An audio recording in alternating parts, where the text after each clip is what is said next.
సేవకుల మీద అలాంటి బాధ్యత ఉంటుంది. అట్ ద సేమ్ టైం సంఘములో ఉన్నటువంటి ఒకరి కొరకు ఒకరికి పట్ల కూడా సమానమైనటువంటి భావం కలిగి ఉండాలి.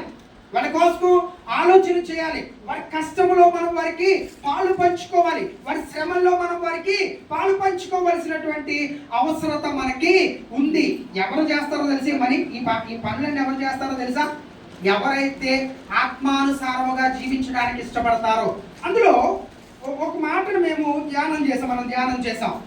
ఒకరి కొరకు ఒకరు ఏం చేసుకోవాలంటే ఆత్మీయముగా ప్రోత్సహించుకోవాలి. ప్రోత్సాహం అనేటువంటి మాట చాలా విలువైనటువంటి మాట.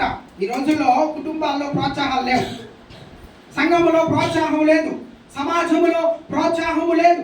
ఏం చేస్తా ఉన్నారంటే ఇతరులను మనం ఏం చేస్తున్నామంటే రిప్లేస్ చేస్తున్నాం.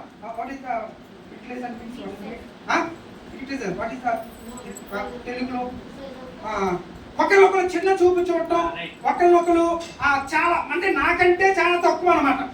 ఏమంటే నాకంటే చాలా ఇతరుల పట్ల ఆ రకమైనటువంటి ఏహ్య భావం, చిన్న చూపు అనేటువంటిది సమాజంలో కనపడుతుంది, సంఘంలో కనపడుతుంది. ఇంకో మాట చెప్పినా మీకు కుటుంబాల్లో కూడా కనపడుతుంది. మీరు అడగచ్చు కుటుంబాలు ఎవరి చిన్నప్పుడు తెలియకపోవచ్చేమో కానీ ఒక 5-6 ఉన్నటువంటి కుటుంబాల్లో మనం చూస్తే ఒక 3 ఆడబిడ్డలు 3 మగబిడ్డలు ఉన్నారంటే ఖచ్చితంగా వారికి వివాహాలైన తర్వాత పరిస్థితి ఏంటో తెలుసా? ఖచ్చితంగా బయట నుండి వచ్చినటువంటి వారు చాలాసార్లు ఈ మధ్యకాలంలో ఒక 2 నెలల క్రితం నేను ఎక్కడికో ప్రాంతానికి వెళ్తే నా ఇంట్లో మీరు ఎవరైనా చూసారో లేదో తెలియదు. 2 సంవత్సరాల క్రితం నన్ను టీవీ వాళ్ళు నన్ను ఇంటర్వ్యూ చేశారు. ఇంటర్వ్యూ చేసినప్పుడు కొన్ని ఆసక్తికరమైనటువంటి ప్రశ్నలు నన్ను అడిగారు. అందులో సార్ మీ దృష్టిలో ఆడపిల్ల అంటే ఒక మంచి అబ్రివేషన్ చెప్పండి, చాలా చదువుకున్నారు కదా అన్నారు. నాకు పిల్లలంటే చాలా ఇష్టం. పిల్లలంటే చాలా ఇష్టం. నాకు 2 ఆడపిల్లలే. ఏమండి ఆ పిల్లల్ని ఉద్దేశించి ఆడపిల్లలను ఉద్దేశించి నేను ఒక మాట చెప్పాను. ఒకవేళ తప్పు అయితే తప్పు అని చెప్పండి. 2 ఇంటి పేర్లు ఉంటాయి ఆడపిల్లలకి. ఎన్ని ఇంటి పేర్లు ఉంటాయి? 2 ఇంటి పేర్లు ఉంటాయి. ఆడపిల్లకి 2 ఇళ్ళు ఉంటాయి. 2 ఇళ్ళు. ఏ ఇల్లు? పుట్టిల్లు, మెట్టినిల్లు. అత్తవారి ఇల్లు పేరు వస్తుంది, అమ్మ వాళ్ళ ఇంటి పేరు కూడా వస్తుంది. ఇంకో మాట చెప్పనా, 2 కుటుంబాలు ఉంటాయి ఆడబిడ్డకి. 2 కుటుంబాలు ఉంటాయి, 2 ఇంటి పేర్లు ఉంటాయి, 2 కుటుంబాలు ఉంటాయి, 2 ఇళ్ళు ఉంటాయి. అయినప్పటికీ కూడా ఇన్నున్న ఆడబిడ్డ అనాదే.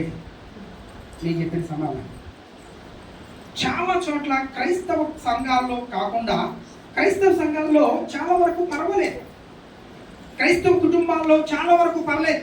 బయట నుంచి వచ్చినటువంటి ఆడబిడ్డని మన ఇంటి ఆడబిడ్డగా చూసుకోవడానికి 90% మన కుటుంబాలు క్రైస్తవ కుటుంబాలు చాలా వరకు సక్సెస్ అవుతున్నాయి అనే విషయాన్ని నేను తెలియజేస్తున్నాను. బయట ఉన్నటువంటి వారు ఆడబిడ్డని ఎలా చూస్తున్నారో తెలిసింది. బయట నుంచి వచ్చిన ఆడబిడ్డని ఆడపడుచులు అంటారు కదా. ఆడపడుచులు అనేటువంటి వాటిని ఎలా చూస్తున్నారండి? క్రైస్తవ సమాజం కానీ బైబిల్ కానీ అది చెప్పట్లేదు. బైబిల్ అందరినీ సమానంగానే చూడమని చెప్తా ఉంది. బైబిల్ ఏదైతే చెప్తుందో దానిని అనుసరించేవాడే క్రైస్తవుడు. దేవునికి స్తోత్రం చెల్లిద్దాం. హల్లెలూయా. అందరూ దేవుని దృష్టిలో సమానమే. ఈ రోజున క్రైస్తవ సమాజానికి నేను ఒక ప్రశ్న వేయాలి. ఏమండి, మనం అందరినీ సమానంగా చూస్తున్నామా? అందరినీ సమానంగా ప్రోత్సహిస్తున్నామా? మన ఇళ్లలో అబ్బాయిలను అయితే ఒక రకంగా చూస్తున్నాం, అమ్మాయిలను అయితే ఒక రకంగా చూస్తున్నాం. ఈ మధ్యకాలంలో నేను ఎక్కువ ఏం ప్రార్థన చేస్తున్నాను తెలుసా? అదే పాస్ గారు మీ స్వార్థం, మీరు ఏమనుకున్నా పర్లేదు. అయితే పుడితే 2 ఆడపిల్లలు పుట్టాలా లేదా 2 మగపిల్లలు పుట్టాలా? ఆడపిల్ల మగపిల్ల పుట్టాడు అంటే ఇంట్లో నువ్వు బాగానే తనకు పుట్టావయ్యా. నువ్వు నేను ఒప్పడానికి ఏముంది? అలా అయినా ఏమంటే మా చర్చిలో అందరూ ఇద్దరు ఆడపిల్లలు ఉన్నారు. ఎక్కువ ఉన్నాయి 2 ఆడపిల్లలు. ఇప్పుడు సురేష్ వాడు తయారయ్యాడు, మాకు హనీత ఎవడో మన సాగర్ తయారయ్యాడు. ఇంట్లో ఆడపిల్ల ఉన్న చెయ్యొద్దండి ఒకసారి.